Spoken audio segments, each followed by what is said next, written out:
తరచూ ovarian cancers వచ్చేసి 70% వరకు మనకి లేట్ స్టేజెస్లో బయటపడుతూ ఉంటాయి. ఎందుకు లేట్ స్టేజెస్లో బయటపడుతుంది అని అంటే, ఇది సర్వైకల్ క్యాన్సర్ అంటే గర్భసంచి మూతికుండే క్యాన్సర్ లాగా స్క్రీనింగ్ వల్ల పాప్స్మియర్ల వల్ల తెలుసుకునేది కాదు. దీనికంటూ ఒక స్క్రీనింగ్ టెస్ట్ ఉండదు. చాలా మంది ఆడవాళ్ళకి మెనోపాజ్ అంటే ముట్లు ఆగిపోయినాక 50 ఏళ్ల తర్వాత వాళ్ళకి కొద్దిగా తినగానే అరుగుదల అవ్వదు, లేకపోతే ఉబ్బసంగా అనిపిస్తుంటుంది, మాటికి మూత్రానికి వెళ్లాల్సి వచ్చే అవసరం పడుతూ ఉంటుంది.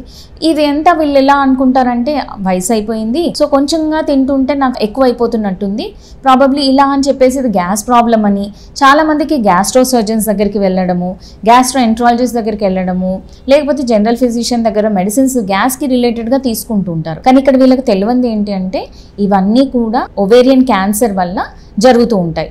మీరు తీసుకునే అదే మందులు, అదే నాణ్యమైన మందులు మెడ్ ప్లస్ బ్రాండ్స్ పై సగం ధరకే.